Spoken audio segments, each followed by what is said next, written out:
You're just funny. It's funny, the way you tell the story and everything. Funny how? Come here, though. Yeah, he's crazy, see? Who are you?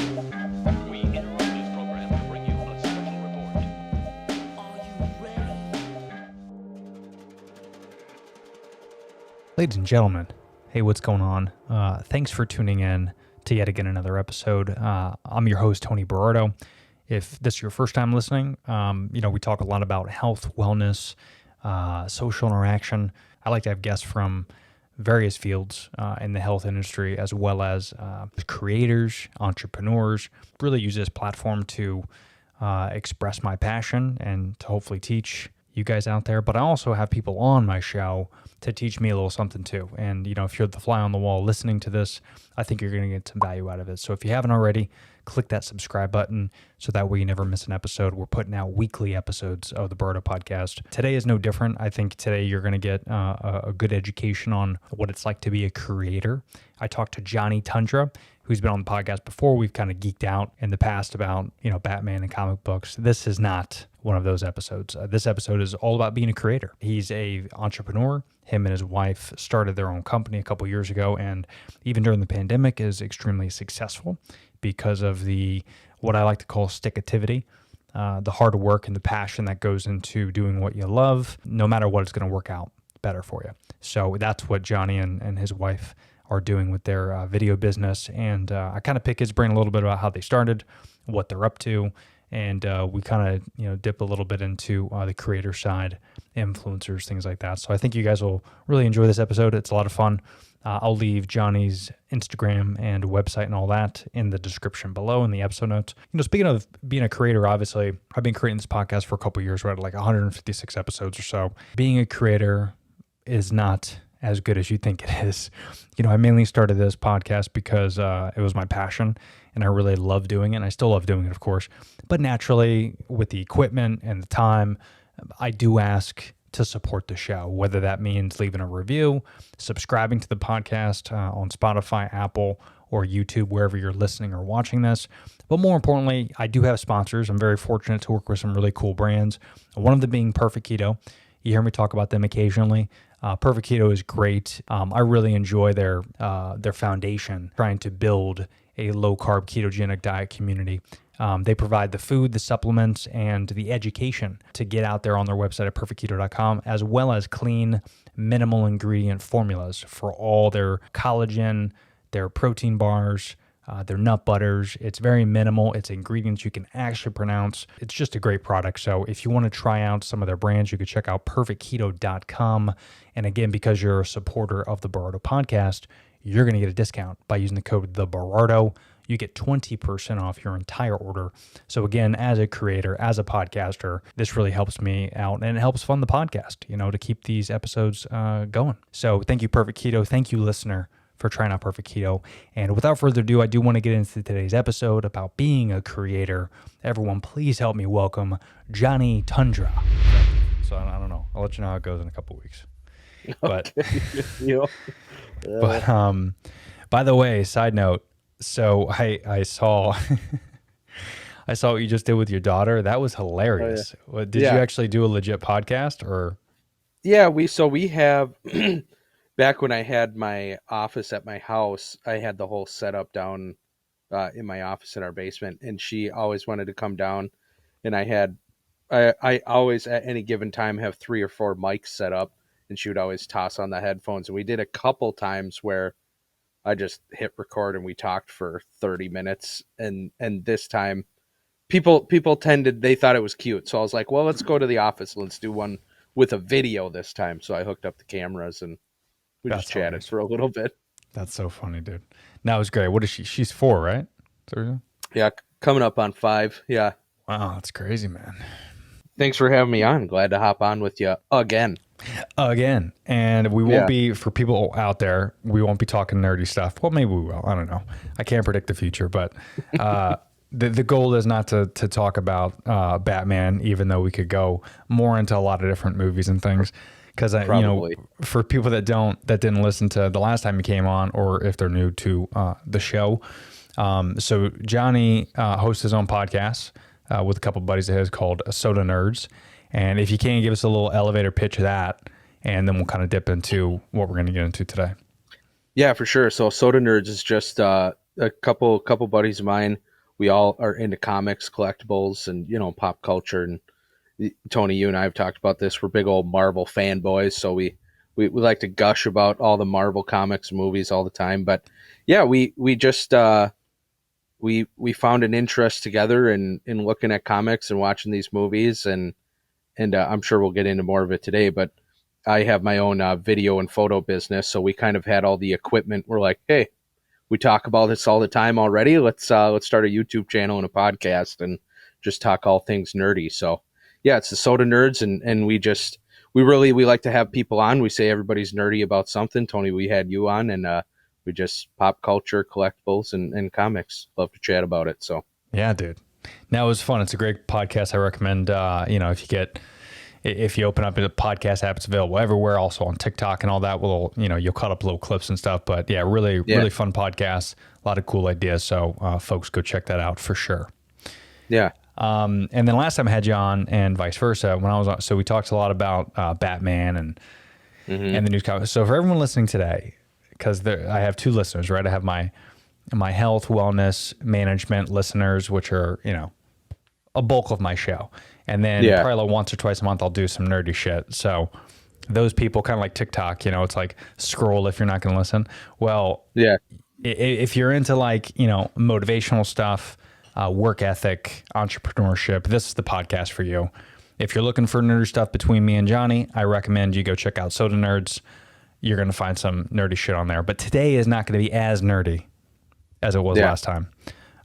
Even though I'll probably text you or call you about some other movies coming up because I'm interested. But yeah, I did want to kind of pick your brain a little bit in terms of entrepreneurship because, I know you run a film and production. I know you do weddings, and do you do video and photo, or primarily video? Yes.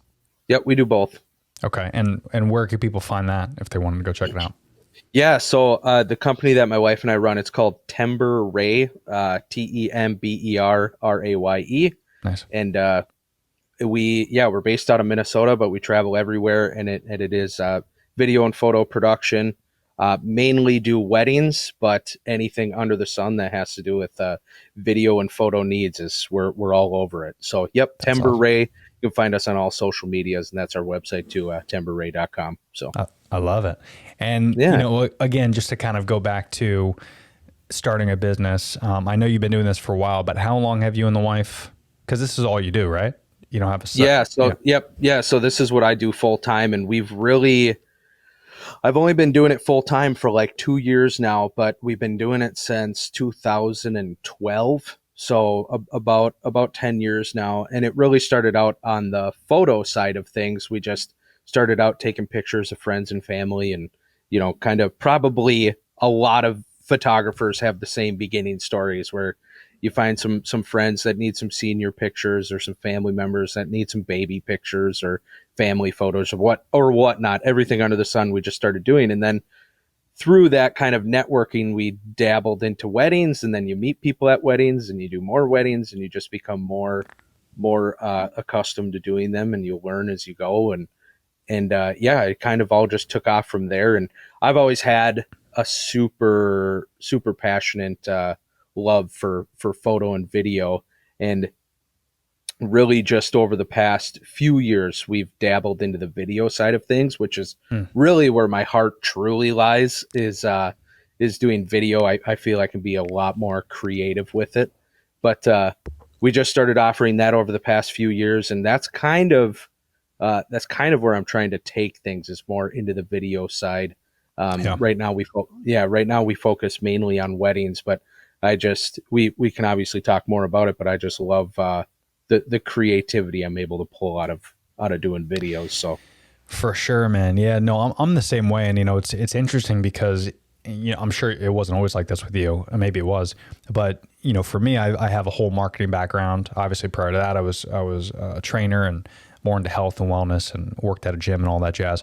And then as technology grew, and as maybe I got a little bit smarter, or people around me got dumber, either way, it kind of became this thing where I wanted to get more involved with tech. And when you pick up a camera, because there's a lot of people out there that are great at photography, quote unquote. And it's funny that when you pick up the camera, it was almost like it felt right, especially when you're videoing. And I feel that way a lot of times, like especially now after a couple of years of doing some content work, is the editing process to me is where I really feel at home. And I think that's what we're talking about, which is it's kind of this thing. I don't know if you could teach it. You could watch YouTube videos and you could do it. But like, for example, I've sat down my wife when I'm editing stuff, you know, especially with our company that we just opened. But like when I'm editing stuff and doing things, to her, it's like, you know, seeing someone speak Chinese. Yeah. There's no interest at all. And it's not that she's not passionate about it. It's just there's no, you know, it's like her when she watches the Kardashians. Yeah. It's not something that I'm into. It's just, you can't pay me to watch that show. I don't know why. It's not personal. They're all hot. I want to watch it. I'm just not, I can't do it. I don't know why. So I think when you pick up the camera and if it's embedded in you somehow, which is so interesting because it's new, you know, like 5-10 years ago, video wasn't that important. Yeah. Now that's like 90% of everything. When it comes to running a business, when it comes to marketing yourself, people vlogging, I mean, that's like, video is everything. And for some people, it's like, it's a gift that I think is embedded in you somehow for some reason. And for other people, it's just not. And for me, and it sounds like for you too, it was just like when that whole editing process and the fact that you could be creative is like so fun. It's so cool to create something out of nothing. Yeah. And make it so beautiful.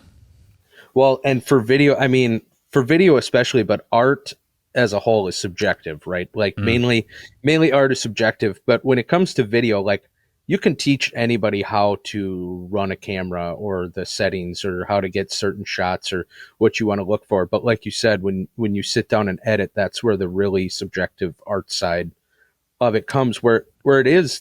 I don't know that it is something that can really be taught. Like you can be taught, but everybody's going to have their own style. You know what I mean?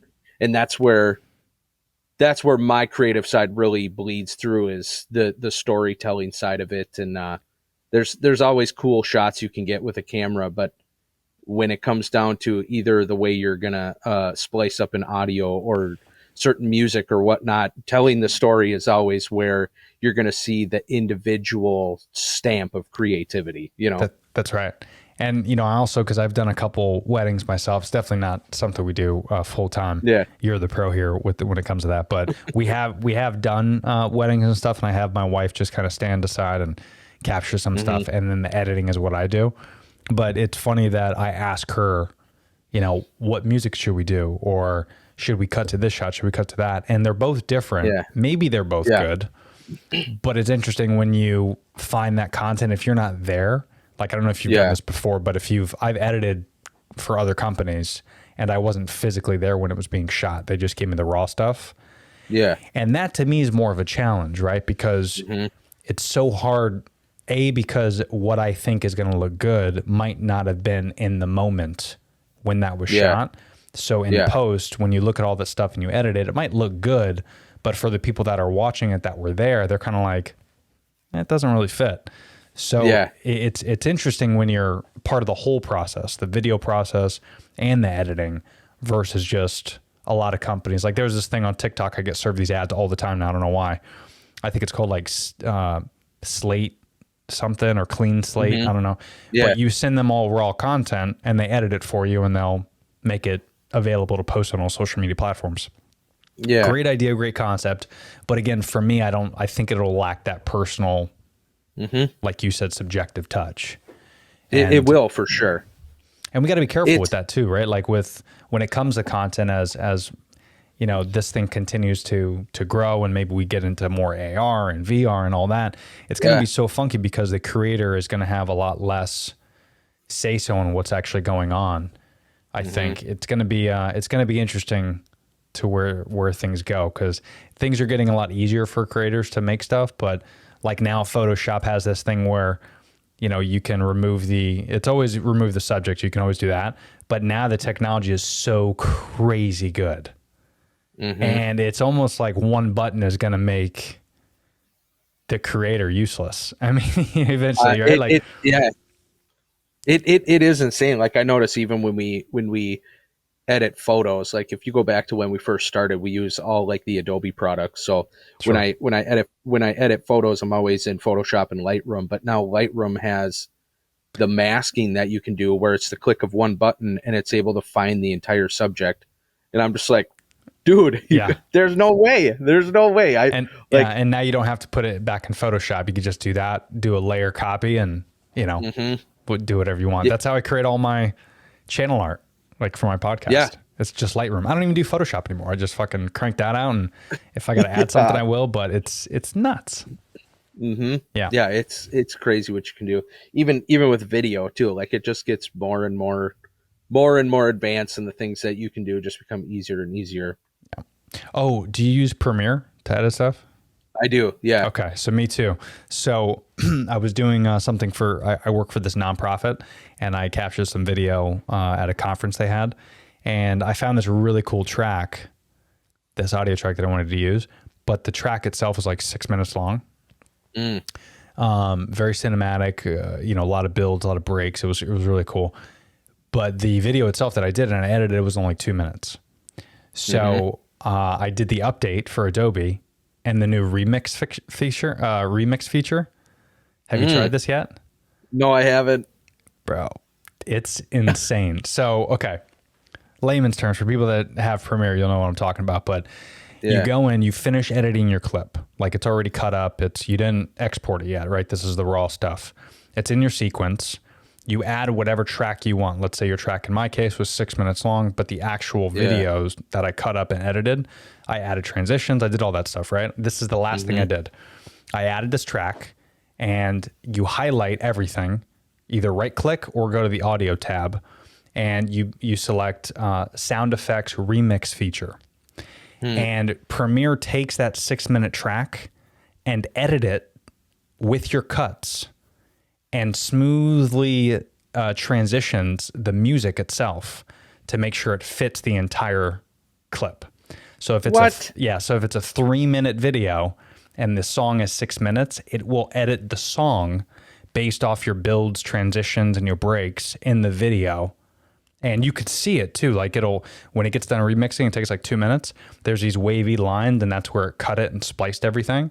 And you can edit it and change it and do all that, but it'll do inflections in the audio. It'll do, if it has to do like it will, like kind of a scratch effect, depending on what your transition is. Bro, it's helped workflow drastically. It's crazy. I would be so afraid to use that. Because in the off chance that it didn't work, I'd be like, oh my gosh, now I gotta try and figure it out all by myself when I could have just started at the beginning. That's right. Well, that's why for Mac users it's Control Z, bro, or Command Z rather. Yeah. Command Z, bro, back that shit. But it's insane, dude. You should check it out. It's wicked. That is crazy, and music is such a because I have a music background as well. I grew up in a house where we're all musicians. Mom and dad are crazy into music, so me and all my brothers are as well. And I've noticed that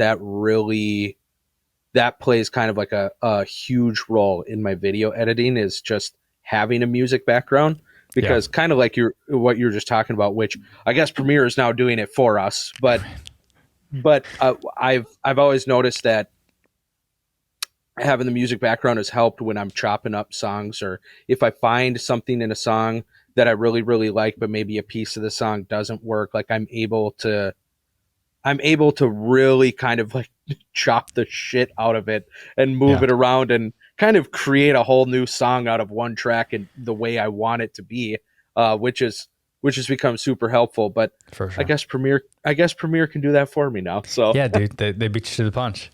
Well, because prior to that, I always used to find the song first. Yes, that was step one. I find the song, I throw it in the sequence, and then I'll mute it and I'll edit how I want. I'll get the bulk of it, the nuts and bolts of the video, and then I'll find the song and I'll expand it, and I'll kind of look at like the breaks and the builds and stuff. And wherever there's like a jump cut in the song or something, that's when I'll do my jump cut with the video, or I might do something like that. and I'll Yeah. really be diligent and very picky with it. But then the problem is, and this is what I love about this new remix fixture, the problem is when you get done with the video, sometimes like, again, you have 2 minutes left of that song or a minute left, Yeah. but the ending's like the dopest part, because that's how you want, when you do a dip to black or something like that, you want that ending of the song to be smooth. And you could never, and you have a music background, you're probably better at this. I would zoom in and I would try to like take apart that last minute and add it to the last 20 seconds and just, but it was never like, beautiful, like perfect, like, oh, this is part of the song. This remix feature, bro, does that for you, and it is seamless, bro. It's gonna irritate you because now that I know you have a music background, you're gonna hate this thing because you're like, that's incredible. Like, there's no need for me to do it anymore. It takes away your entire creative process, which is probably annoying. But yeah, you're not gonna be disappointed with it. It's pretty rad. There's still little things, and I'll try it too, and I'll check it out. But there is like definitely, like I've even noticed, I try to, when I'm doing stuff to the music, there's little subtle details that I'll throw in there that I get so psyched about. Like when I'm editing, say, a wedding video, and then I sit back and I go, nobody but me is ever gonna notice like this tiny little detail. Like I was just telling this example the other day, a wedding video we did last summer, that kind of like you're talking about, that end of the song. It was like the end of the video, everybody's dancing at the party, it's like moving fast and the music's all super upbeat, but I was changing the clip on the first of every one beat, it was changing, and there was a snare hit in there where on the video there was one of the groomsmen was dancing, he had really like long shaggy hair, and he like whipped his head to the side, right, and I used it right on the snare hit when he whipped his head, and I was so psyched when I'm looking back at it, and then I'm showing it to my wife and she's like, cool, like that's Didn't cool. even I'm notice just the like, millisecond. oh, come on. Yeah. Yeah, that's it. That is what's so crazy. And the problem is, again, if this was invented 10 years ago, I think people would be a little bit more appreciative of everything that goes into it. But we're, again, it's the same thing with, when we first started this company, and I started doing these videos and stuff like that. Like, I created this whole like interview style. I'll send you the whole clip. I haven't posted it yet, but it's on YouTube. But it's this whole like 3-minute interview of me and the wife, like kind of explaining the company and, what we're all doing. And we did just the raw footage, me and my buddy Ben, who's a videographer as well. Jesus. Yeah. And it's Monday, can you tell? And so he did all that. We did a 2-camera, brought his key light and all that jazz. And he sent me all the raw stuff, and I sliced it up and edited it how I wanted. And I add like these bubble questions, with our color theme and all that. And I did this, and I added these like little sound effects and these harps and shit, like as I was entering it. And I did this whole thing. I spent hours on just like the 4 seconds of it.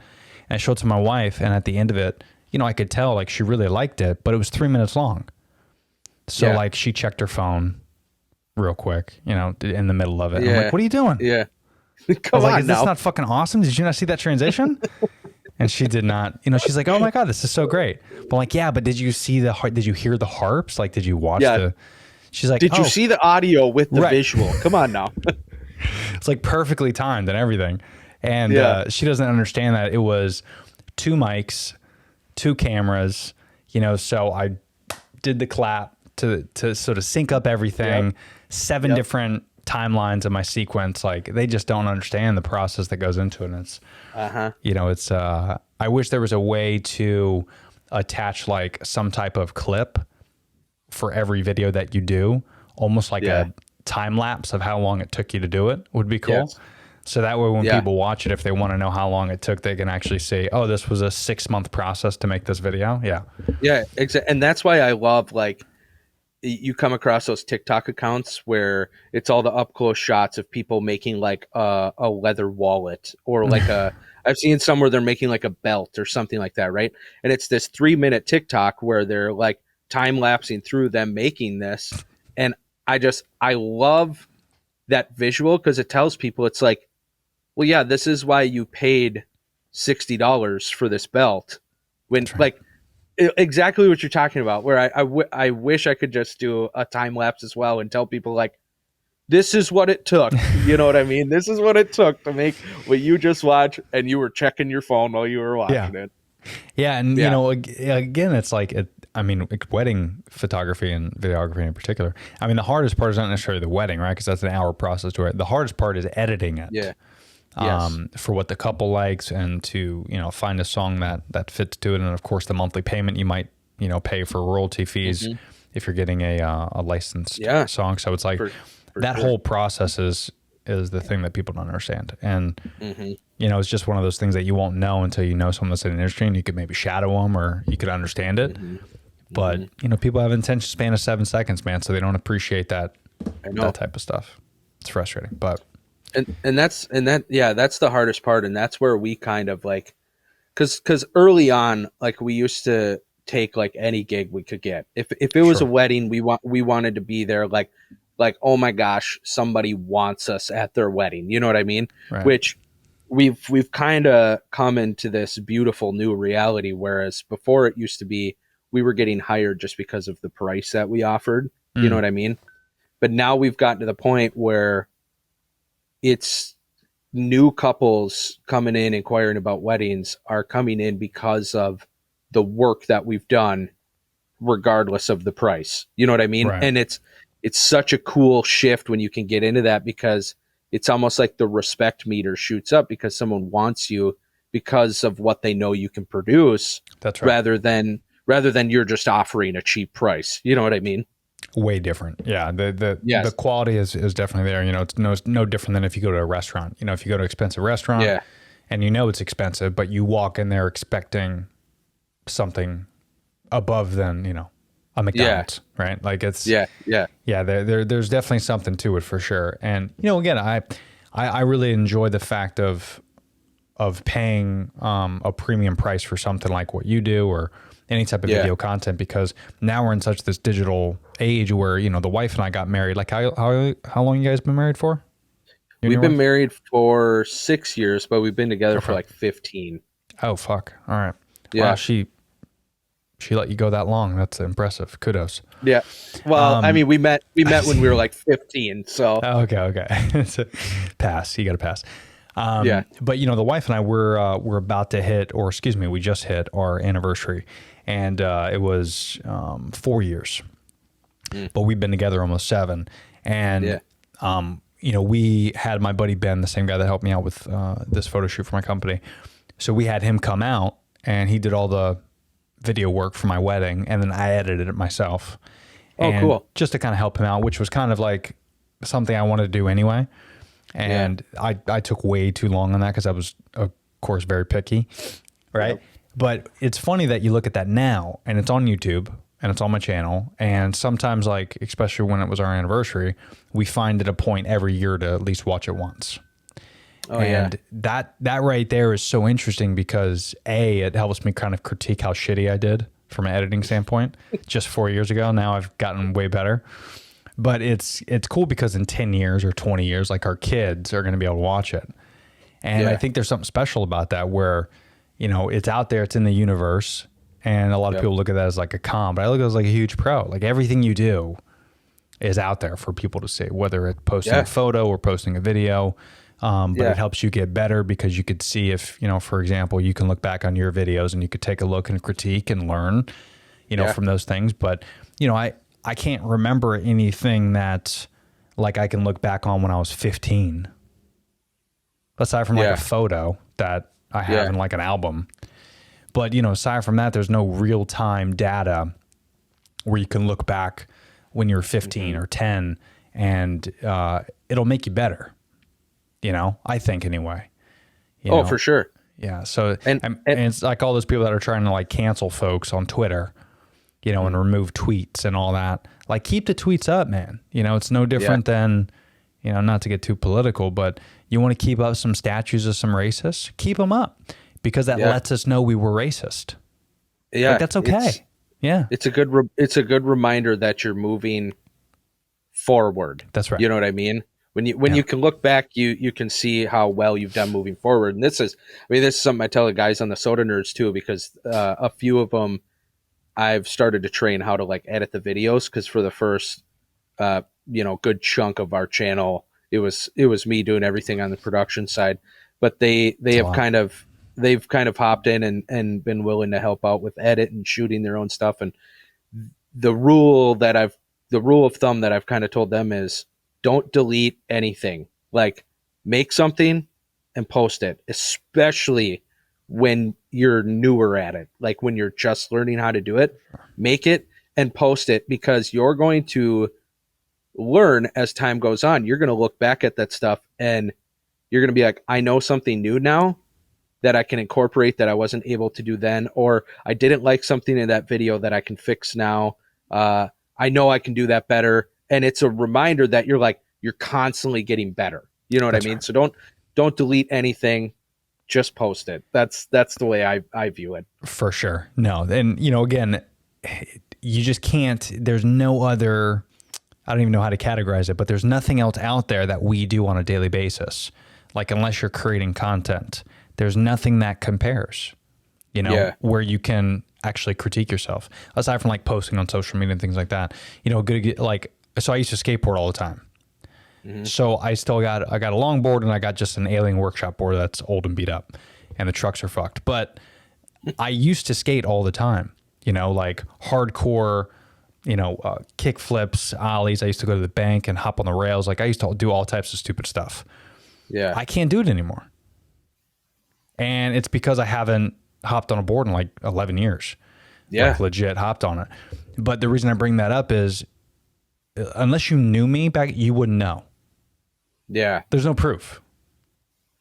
So I could hop on a board today and someone's like, come on, bro, you skate? I was like, yeah, fuck yeah, I used to skate, bro. Let's do it. Let's fucking go to the bank on a Sunday, when it's shut down, and let's hop on the stairs and the rails and let's have a good time. And I'll bust my ass. Like, I won't. But no, dude, I used to skate, I swear. Oh, really? Yeah, bro. But there's no way to compare what I used to do. And that's what's so crazy about, when you're creating content. Anything you could do, if you could document it, it's always good to do, because A, it's good proof, right, that you have done these things. But also B, it builds validity to like the creating process, where, if you go and look back at like your first wedding that you shot and edited versus what you did last week, it's going to let people know that you, Johnny, have a creative side. You started one thing. You and the wife have built this from nothing to something, and now it's incredible. Like, there's something special about it, for sure. Yeah, and it's kind of the art of constantly exercising those muscles, right? Mm-hmm. Like, when you say you skateboarded, well, the reason you're fumbling at the bank is because you haven't done it in however many years. You know what I mean? That's right. Whereas not only post that stuff out there to kind of learn and grow from, but constantly be doing something. If like creating content or video or photo is something that you're passionate about, like, always be doing something within that realm. You know what I mean? You're constantly exercising that muscle, and you're like constantly getting better. That's right. Yeah. And that's a one reason why I started doing my on TikTok, aside from like podcasts and doing some stupid goofy videos on TikTok. Personally, I've been doing daily vlogs, but they're 2-second clips of everything that I'm doing. Yeah. And, they're only getting 200, 300, 1,000 views, like at the max. Yeah. I'm not really worried about it for the views. I'm not trying to get famous off it or go viral, but I think it'll be a fun experiment for me personally, because the wife and I are like legitimately trying to start a family. So I think it'd be cool, like a year from now, 2 years from now, even if TikTok's not a thing, people don't understand, your videos are going to be out there forever. It's just fact. And if you don't believe me, just Google your name and MySpace. Your shit is still out there, bro.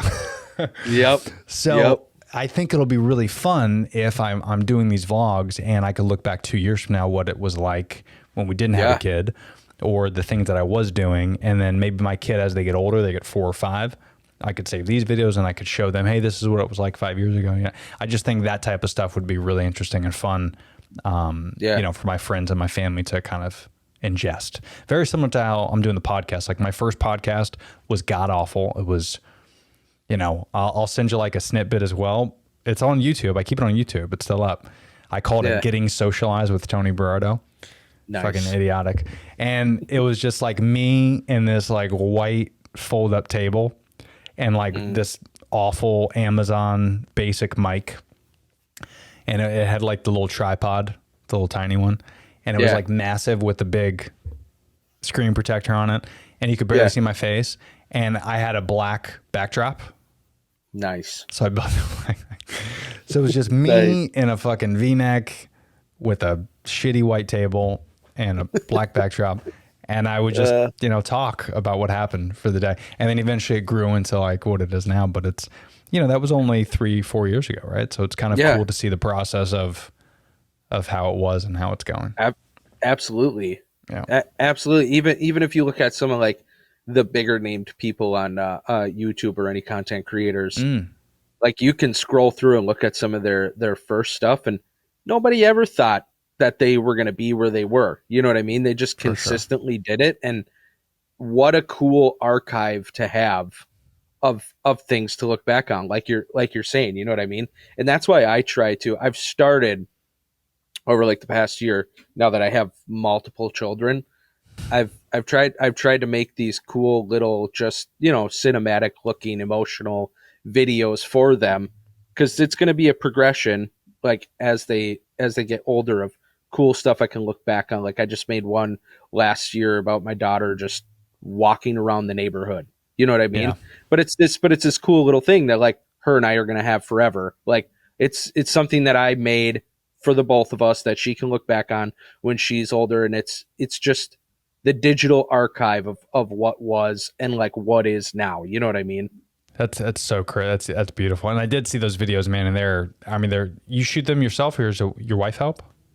No, I did it all. Yeah. Yep. It's beautiful, man. It really is. And it almost seems like very, Zack Snydery. Fucking just, this the cinematic, like Dune, like that type of style is just beautiful. So yeah, definitely good work. And for me, if I had something like that, it's very nostalgic to the point, like you said, 5-10 years from now, you could look at it. And if people don't think there's something powerful about that, you should look back at some old photo albums, because just looking at those old photo albums, and I just did this when we started rearranging my studio, and I had this like massive archive, which just a ton of like crazy photo albums with my parents before they got divorced that I didn't even remember taking these photos. Like we went to Utah and Washington, and we did this like RV tour around the country a couple times. And I look back at this and I was like, wow, this is like a very beautiful moment in my life where my family was together. It was one of the last times we were together before they got divorced. They got divorced when I was 15, but they were separated, I think, when I was 13.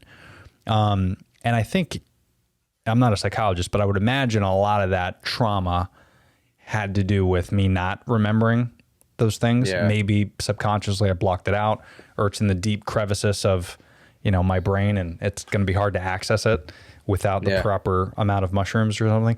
So it's going to be interesting, as I get older, to see where those memories go. But the only memories I have are from these photos. I don't know why I can't remember, but when I look at the photos, I remember those moments. I remember like a 5 or 10 second highlight reel of what happened, and whether it was before or after, whether it was, maybe my mom said cheese or my dad said cheese. Like I remember those moments in the picture when you look at it. And what's even more interesting as a mind fuck, when you talk about memory, it's probably bullshit. Like I'm actually not really remembering exactly what happened. In fact, studies have shown us that probably 0 of what I'm remembering is fact. It's probably all made up in my brain. But looking at that photo kind of gives my brain a little defibrillator.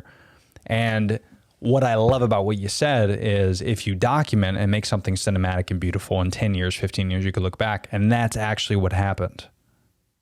Yeah. Like that's real. You videotaped it. It's a 2-minute clip, 3-minute clip versus a photo. What happened in that photo? You just only see the photo. You don't see the before, the after, the moment leading up to it.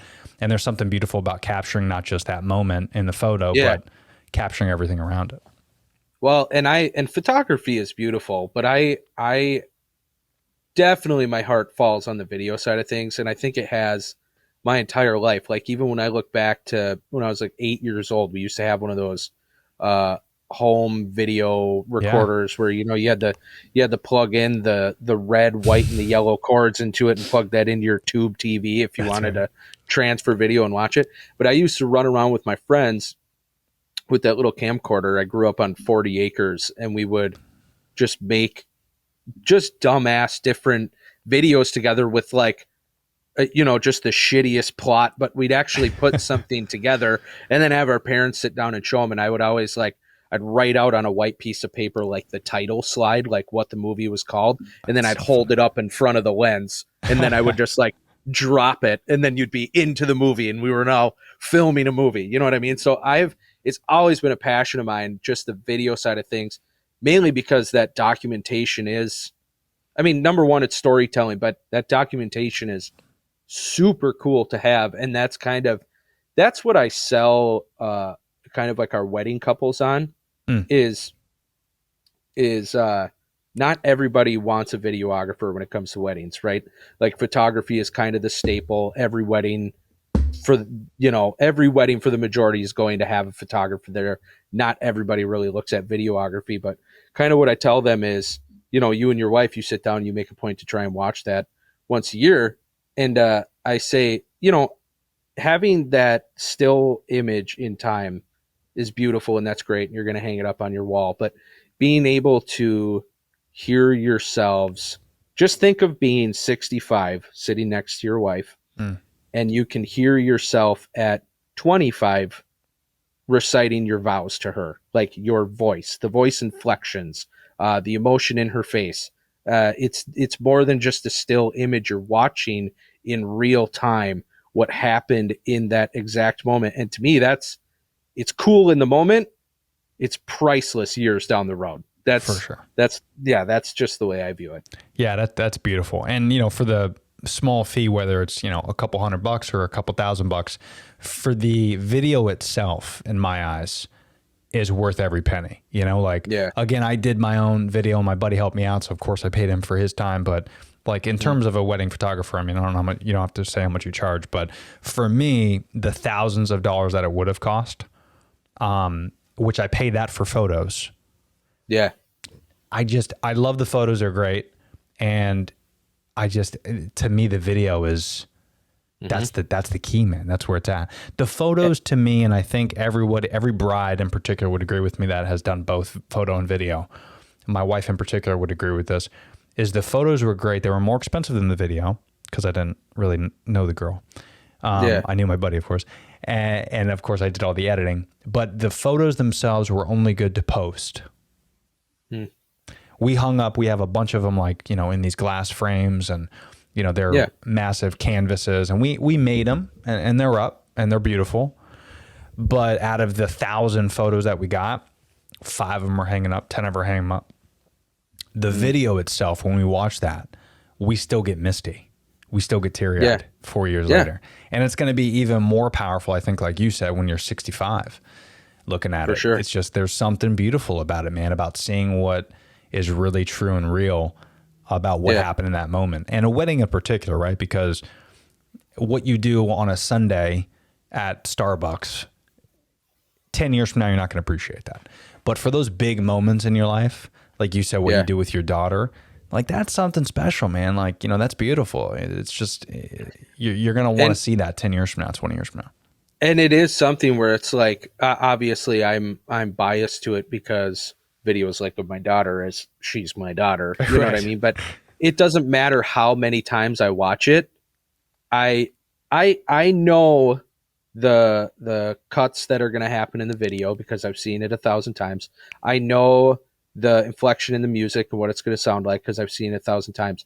But I get emotional every single time that I watch it. And if something is done creatively, if it's done uniquely, and if it's done specific to not just whether it's one of my kids, if it's done specific to a couple and their story, you are going to get emotional every single time you watch it because that's you. There's something real about that, and all of it just kind of being put together in a unique way that's catered to you is, I don't know. It's just, it's going to be priceless for you for years to come. For sure. No, I couldn't agree more. And, you know, it's even, and I don't necessarily think it's because we're both passionate about video. I just think it's something that if you find, whether it's an anniversary, a birthday, something to just pay a videographer to do, or do it yourself and document it. Because even that's super powerful too. Like just watching back, you know, I don't know why 4 years ago I started a podcast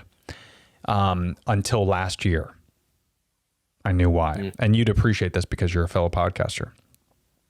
So my dad, as he's sending me all these nostalgic things, he just recently moved near us, but he downsized. So he sold his house, got a condo with his wife, and they kind of did this whole revamping thing where they're giving me all my childhood shit. And at first I was like, just toss most of it. I looked through some of it. It's like old wrestling trophies, and I'm like, where am I gonna fucking put that? I mean, it's cool to see. I took a picture of it.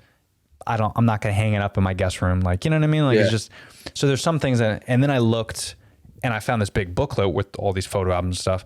And then another booklet of DVDs. I'm like, what is this? And then I remember I was like, Pops, is this what I think it is? Like, I forgot about it. But I'm like, is this the video that you converted from VHS to DVDs? And he's like, yeah, dude. He's like, it's everything. Oh, yeah. So then I looked at all of it, and it's all of these video trips that we did that my dad videotaped everything. So from the age of, there's one where I'm 4.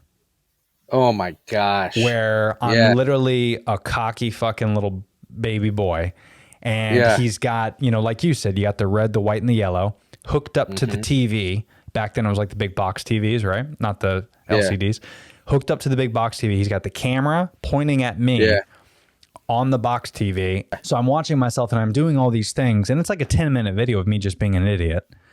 Little did I know, I'm like, Dad, this is hilarious. Where's this from? He's like, I don't know. Your mom left one day and this was me babysitting you. He's like, I was in the other room. Yeah. You were just entertaining yourself for like hours. And I was like, this is fantastic. This is great. And I was like, from age 4, I knew I wanted to be on camera and I knew I wanted to do a podcast. And then I look in that same fast forward like 10 years later when I was 13, 14, we're going on these trips. And I did this show where I held up this like Panasonic old school VHS. And I'm doing this thing where we're like going to different cities and states.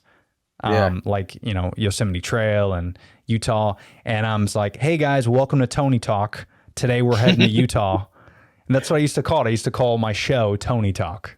Yeah.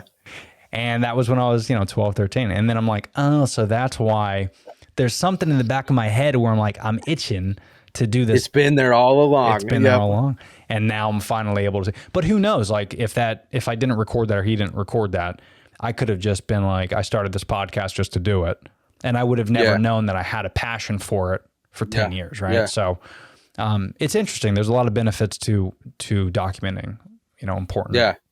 Oh, and even outside of you just finding the root of the passion, right?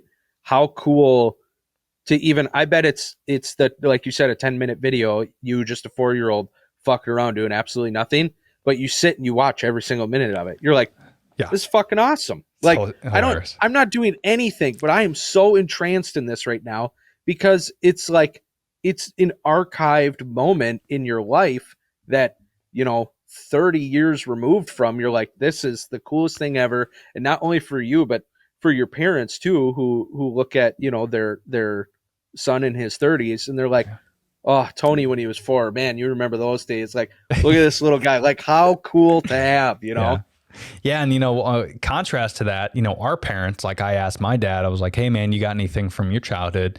And the only thing he showed me was an 8mm silent film.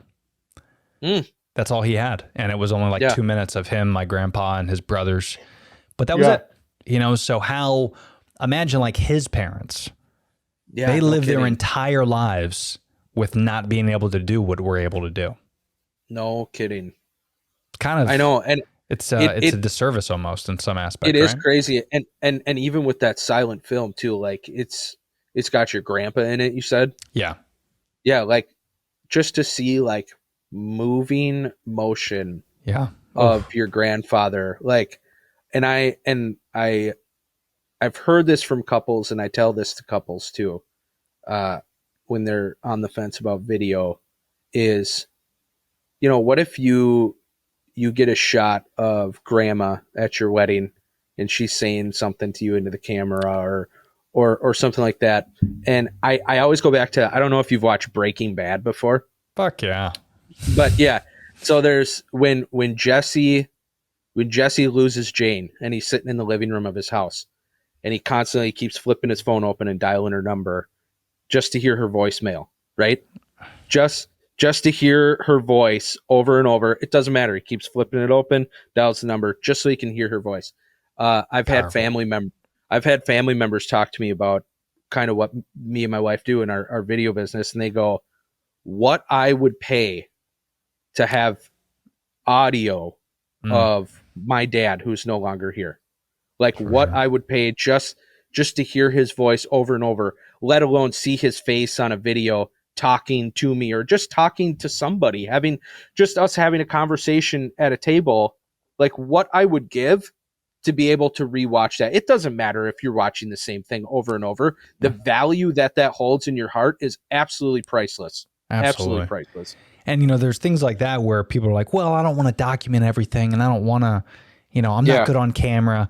Listen, I get it. My wife's the same way, but every time we document something, she hates being on camera, but every time we document it and we end up watching it later on, she loves it because there's something special about it because you don't have to post it. Here's the difference. Yeah. People think if I document shit, I have to post it on Facebook or YouTube. No, dude. Document it, throw it on a hard drive, stash it away like you do a photo album, and then, every 5 years, 10 years, year, whatever, open it up and take a look at it. Do it for yourself. Yeah, dude, do it for yourself just because you're going to regret it to the point where, we go back to like my dad in the silent film. I'd never met my grandfather. So for me, it was really special because this is a person I've only seen photos of. And, he passed away before I was born or when I was, and I don't remember it. So it was kind of cool to see just him moving in the movement. No audio. So I don't even know what he sounds like. Imagine that. Like, I don't know what a grandfather sounds like. And I'm sure a lot of people could attest to that and relate to that.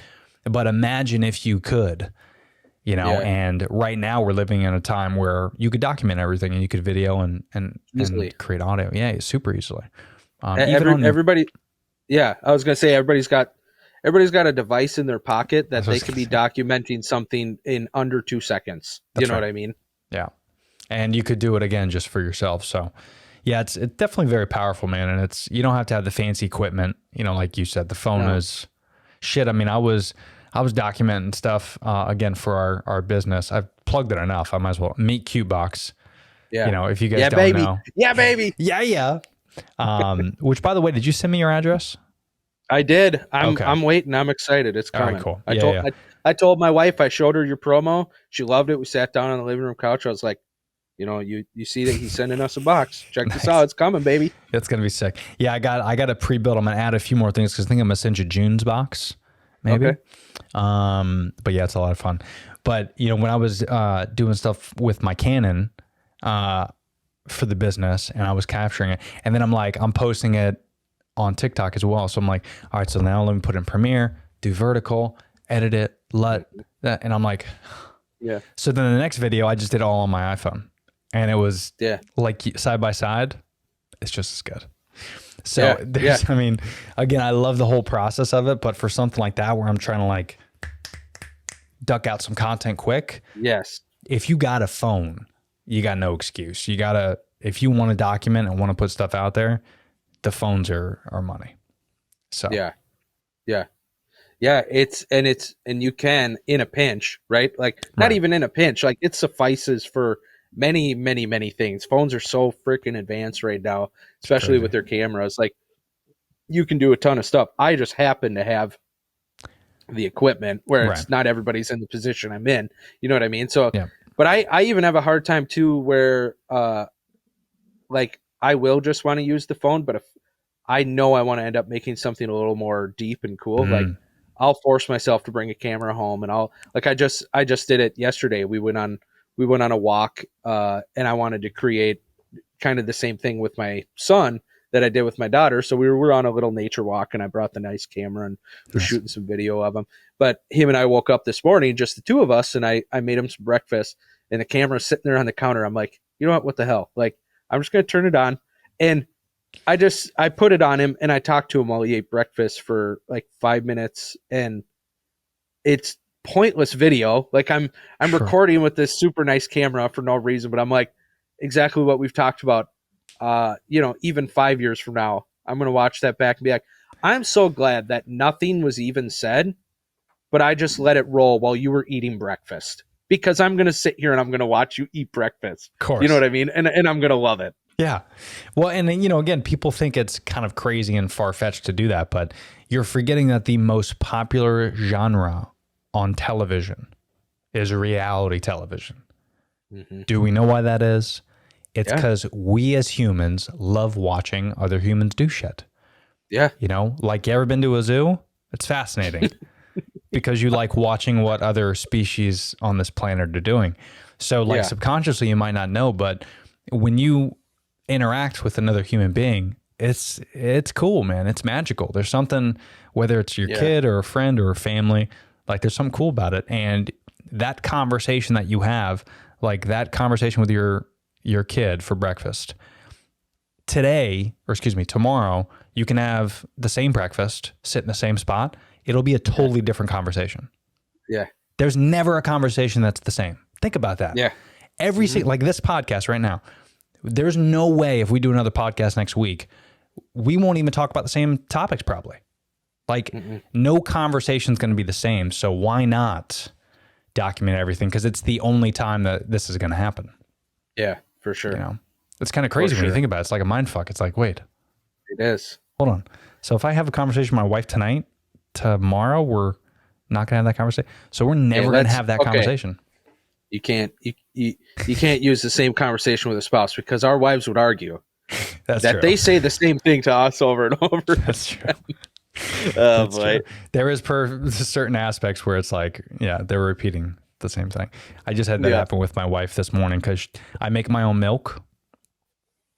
And I have this machine called Almond Cow. So it grinds up almonds, or if you want to do oats or cashews, whatever.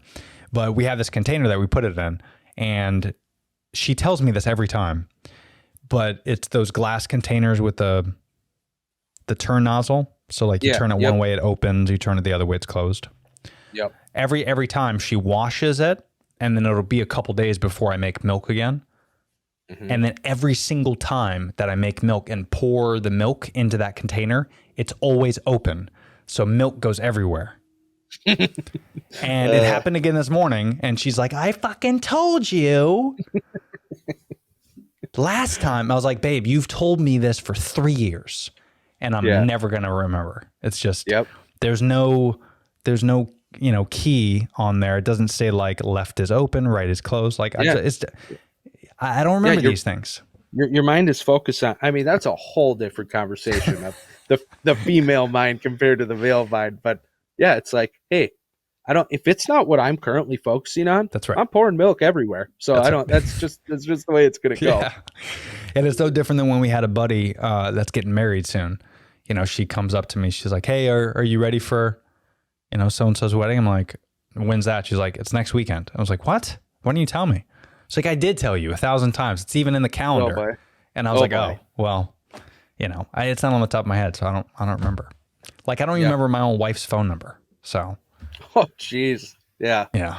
I need to get on it. But, I have so many things, it's like you said, I guess. Yeah. I hear you. It's that hunting mindset for a man. We are very singular, objective focused. Mm-hmm. That's once this is done, then I can worry about so-and-so's wedding. Okay. But this is not done yet. So that's right. Yeah. We only want to focus on certain things, and more often than not, it's either sex or doing something work related. Aside from that, you got to keep reminding us. I mean, there's no. Yeah, you got to make sure I'm looking at you. That's right. When you're about to tell me something, if I'm not looking at you, you can just already assume that it didn't even hit one ear for it to come out the other. It just went right by the head. So that's so true. Yeah, Must maintain eye contact for me to pay attention. Yes. Yep. Well, I mean, speaking of the wife, so obviously you guys are fine then with the business. I mean, business is good, right? You lasted during the pandemic. Yeah, we did. So fine. that was kind of crazy. Is we had to kind of reschedule a ton of weddings. 2020 was interesting because Sure. either people postponed for a later date, or they moved it to like a very smaller backyard wedding. So we ended up doing like a lot of intimate backyard settings where there was hardly any guests at all because you couldn't have any. Venues were shut down and people just kind of last minute threw stuff together. But it was kind of an interesting, cool sequence of events to do weddings like that for the remainder of 2020. But then everybody who postponed last summer was friggin' ridiculous, 2021, because we had everybody who had booked for 2021, but then everybody who had also postponed from 2020. So it was just insane. And then now we're still trying to catch up from that. And now our wedding season here in Minnesota just kicked off this month. So we typically do weddings from like May to October is the bulk of the weddings that we do. And we might sprinkle some in November, but we try not to be outside shooting weddings when it's -30 and a bunch of snow is on the ground. So yeah. Do you do weddings at all during that time? Like indoor venues? How are they? So weather? we are very, if we are going to do a wedding in that time, it's kind of very selective. Like if we're going to book one, otherwise we kind of just keep it to that May through October. It might be a special case, like a friend or somebody like that, if we end up doing a wedding during that time. Venues are pretty good. It's for me personally, I just don't love doing weddings in cold all day, number one. Yeah. Because you have to go outside at some point, otherwise you're not going to get cool shots. And then number two, typically everything is white and it's just blown to shit on the camera because there's just a bunch of snow everywhere. And I'm like, this is not for me creatively. I don't want to work with this. You know what I mean? And most cameras can't really handle that unless you get a protector on it. You can't really, it won't handle that type of stuff. So that in turn gets frustrating. That's what's cool about Florida. Yeah, I bet. I mean, the coldest that I've shot content in is like the peak of winter, and it's a whopping 55 degrees. Oh my gosh. 55 degrees. I will tell you, everybody on the Tony Berardo podcast, my favorite temperature on earth is 45 to 55 degrees with gray cloud overcast. Ooh. That is the best weather for my personal opinion. If I could find a climate that had that every single day out of the year, I would move my family in a heartbeat because I absolutely love it. That'd be gangbusters. Man, even during like the day, like at the peak of like at noon, you want it to be 55? Get out of here. Absolutely. That is the best temperature. Tony, I would literally die within a week if I lived in Florida. I would absolutely die within a week. And my guess is your guys' wedding season is more of like the like October to April. It's all year, baby. Well, I'm sure it's all year, but it is like isn't it just like a sweat swamp from like You're right, May to September? Yeah, like from a venue standpoint, if you needed to book a venue, it's cheaper during the summer. Yeah, because it's miserable. It's miserable. It's hot. I mean, we got married May 12th, 4 years ago, and that was pretty brutal. You know, because no one wants to be in a fucking suit. You know, during that time. But yeah, it's pretty rough. Fall is obviously the best for sure, because it is beautiful everywhere in Florida. Yeah, I amongst some of the most evil things to ever exist in this universe, humidity is at the top of the list. Yeah, for me. Yeah, humidity for everything, for hair, for your sweat. It ruins drinks. I mean, there's so many downfalls to humidity. It just ugh. Yeah. And Florida compared to like an Arizona or a Vegas, like you can get to 100 degrees. And yeah, it is true what they say. It's more of a dry heat. It is. And it's still hot as fuck. Don't get me wrong. But man, there's something Florida is definitely it's an acquired taste. When you add wetness to the mixture, wetness plus extreme heat, I'm out. Yeah. See ya. I don't like it at all. And it's so weird because you go a state up in Georgia and their winters are a lot colder. They get snow. Their summers are beautiful. It's not as humid. It's only this little, shitty. And I know a lot has to do with the equator and the way the planet is and all that bullshit, but that's scientific mumbo jumbo. But it's just so interesting how it's only like Florida and south, because we're so south of the rest of the country. We get the most humidity. Like, we're all on the same planet. It's so, temperatures to me are so strange because like every state is always the same. Like temperature wise, like Minnesota's never going to have a summer of 95 degrees with a humidity of 80%, like in Florida. Actually, we do. What? Global warming is real? No. Okay. Summer in Minnesota that's why we get like 4 insane crazy seasons, because we kind of get a taste of everything, or at least I like to say, because we do get 90 degrees with 80% humidity in the summer. It's not all summer, but it is the dog days of July and August. That's typically in Minnesota. It is hot and humid and terrible, but then you skip one more month into September and it drops down into the 60s, 50s, and that's why October is just that's the best month out of the that's where you get that 45, 55 with the gray clouds all day long, and it's just absolutely perfect. But yeah, summer gets pretty miserable in Minnesota, or at least it can. Oof. Yeah, that's crazy, man. And I'm sure winters, like you said, are -30. So you just go from like one. It's very binary. It seems like it's very bipolar. It's Minnesota needs to be medicated for sure. Right? Minnesota needs to be on that shit for sure. Yeah, that's funny. Yeah, dude. It's Florida's interesting. I'm happy I live here, but yeah, it's kind of one of those weird things. It's a love-hate relationship. It's going to be hard to leave. I've been to a lot of different states.